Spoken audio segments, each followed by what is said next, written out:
Josh? Nakita ko siya may kasamang iba. Ay, naku. Talaga mapagkakatiwala ng lalaki na yan. Asan ba yung Josh na yan? Pag nakita ko yan, gugulpihin ko yan eh. Wala naman siyang sinabi kung ano eh. Bigla na lang siyang naniwan. Mabuti pang pabayaan mo na yung Josh na yan. Ganyan talaga yung mga lalaki, mahilig sa babae. Likas na siguro sa kanila yan. May kilala nga ako, marami naging girlfriend eh. Sino naman yan? Basta, kami bahala sa'yo. May papakilala ko sa'yo mamaya. Oo nga. Ano, tara? Tara. Oh, wait lang. Ganito na lang ba tayo? Hindi na tayo magpapalit? Oo nga no. Palit muna tayo. Tara, tara.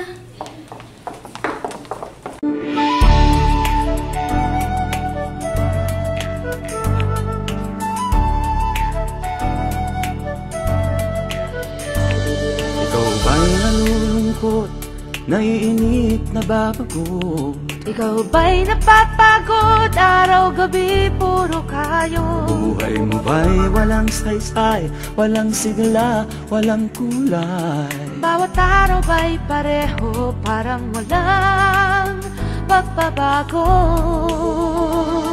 Tara na, biyahe tayo, kasama ang pamilya, barkada at buong grupo, para mag-enjoy ng todo. Halika, biyahe tayo, nang ating makita ang ganda ng Pilipinas, ang galing ng Pilipino.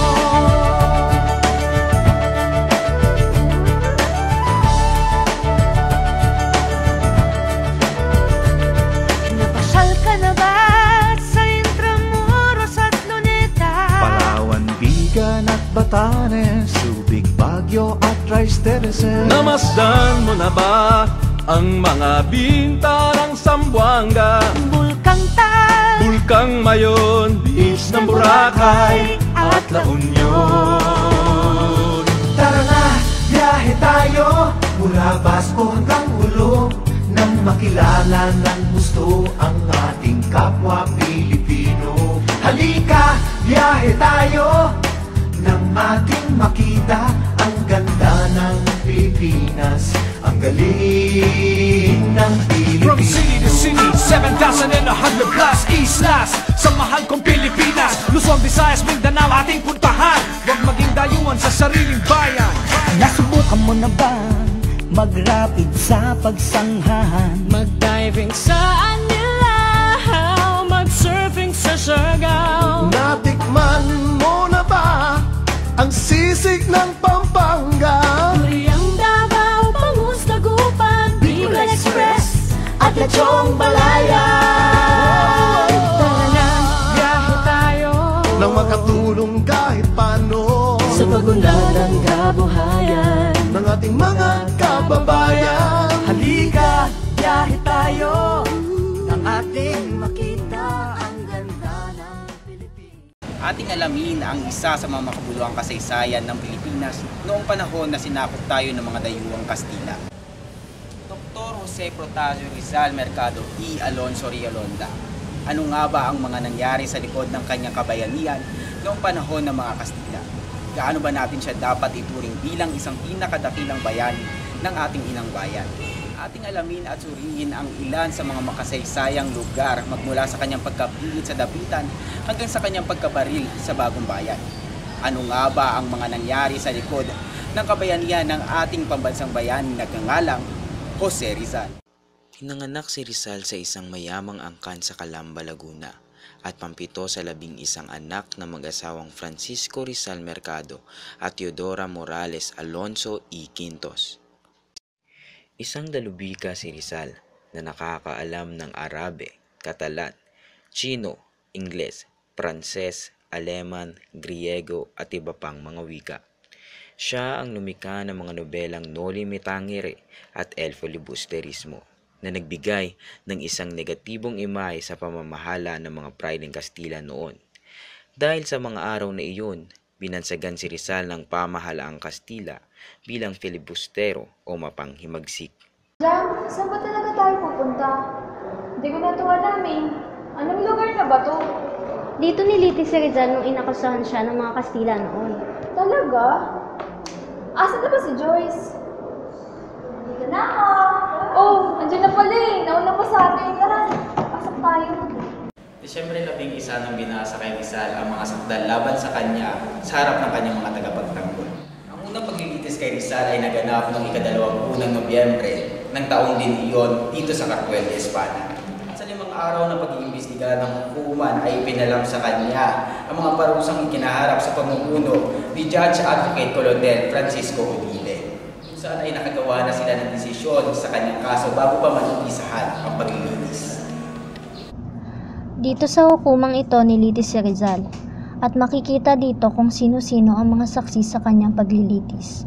Ilan sa mga taong nasa loob ng paglilitis ay sina si Jose Rizal na siyang akusado, Teniente Tavial de Andrade, ang nagpahayag na madamdaming talumpati upang ipagtanggol si Rizal at kapatid ng bantay ni Rizal habang siya ay nasa dapitan noong 1887.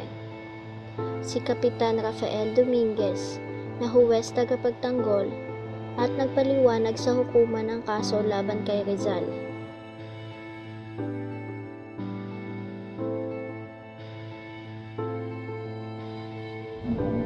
Ipinasya ang mga sumusunod na rekomendasyon matapos basahin ni Rafael Dominguez ang akusasyon kay Rizal. Ika-una, ang nasasakdal ay litisin. Ikalawa, ikulong. Ika-tatlo, samsamin ang mga ari-arian katumbas ang 1 milyong multa. At ika-apat, ipagtanggol sa hukuman ng isang opisyal na Ganun pala talaga ang nangyari ng panahon yun. Ang sama naman ng sistema ng mga Espanyol ng panahon yun. Sama talaga. Tama ka, Jonah. Pero syempre, hindi na ngayon. Ang mahalaga ay napakita natin ang ating katapangan at ang ating pagmamahal sa lupang sinilangan sa hindi marahas na paraan. Tapang talaga ni Jose Rizal. Bukod sa matalino na siya, matapang pa siya. Lalo akong bumibilib sa kanya. Sa kabila ng kanyang mga depensa ay nanaig pa rin ang mga Kastila sa paglilitis laban kay Rizal.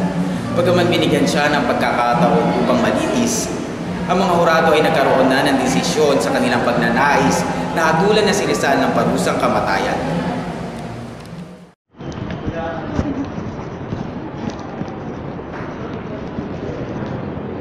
Ang susunod naman nating mga pupuntahan ay ang iba't ibang lugar sa Fort Santiago. Ha? Saan naman yun? Basta, sumama ka na lang. Tara. Sige na nga. Ang Muog Santiago o Kutang Santiago ay isang puok sa Maynila na kilala bilang napapadirang lungsod. Ang bansag sa Muog ng Santiago at ng kabuuan ng Intramuros. Matatagpuan ito sa Intramuros malapit sa ilang puok palatandaan ng lungsod.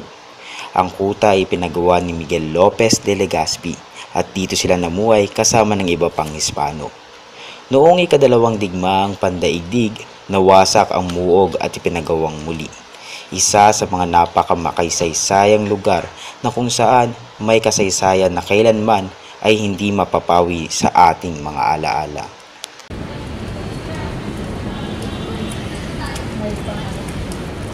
Aba, napakaganda at makasaysayan naman ang lugar na ito. At sa pagkakaalala ko, ay mas lalo pa itong gumanda kumpara nung huli namin punta dito. Oo nga eh. Sana mas marami pa mga estudyante na tulad natin ang makadalaw sa lugar na ito upang mapahalagahan ang mga nagawa ng ating bayani. At hindi lamang sa pagliligtas sa ating bayan, kundi pati na rin sa kaalaman na itulong sa atin. Teka, napunta na ba yung kulungan tinatawag na dungeon? Hindi pa eh. Saan ba yun? Tara, sumunod kayo sa akin.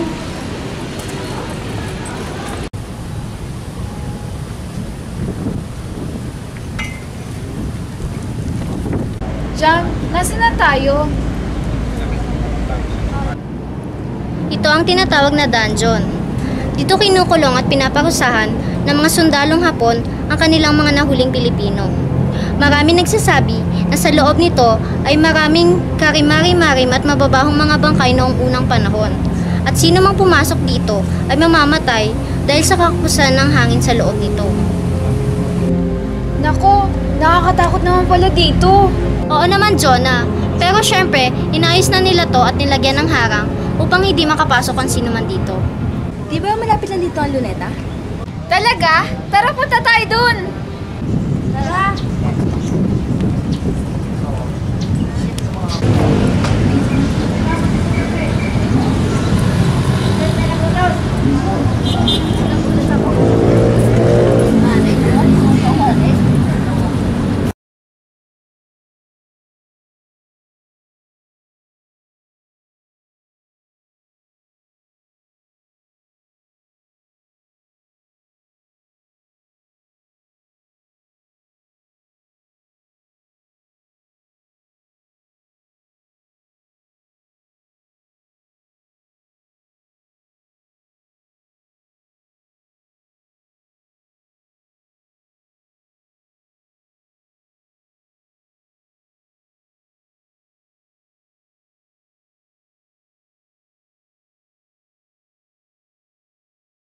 Rizal Monument sa Luneta ay isa sa mga pinakamahalagang estatwa ni Rizal kung saan nababantayan ng mga sundalong marino ang paligid nito sapagkat dito umano nakalibing ang mga buto at labi ni Rizal. O Jam, hindi ba napapagod yung mga sundalong yan na magbantay sa estatwa ni Rizal? May kapalitan naman sila at may oras sa ganyang proseso. Marapat dapat lamang nabantayan ang yaman na ito sapagkat isa na lamang ito sa mga pinagmamalaki at kinararangan ng lupang sinilangan. Tama ka dyan, Jam. Sana marami pang mga kabataan ang mabubuo sa kanilang kaalaman tungkol sa ating inang bayan at malaman ang mga hirap ng ating mga bayani upang mabuti lamang ang ating bayan. Sabi nga ni Jose Rizal, na hindi marunong lumibot sa pinanggalingan ay hindi makakarating sa paroroonan. O, hindi ba uwi na tayo? Baka nabili pa tayo. Oo nga no, anong oras na? Tara! Nawain niyo pong nagustuhan ang aming proyekto. Kami po ay nagpapasalamat sa inyong mga nanood nitong maikli ngunit makabuluhang programa. Hanggang sa muli, mabuhay ka Rizal!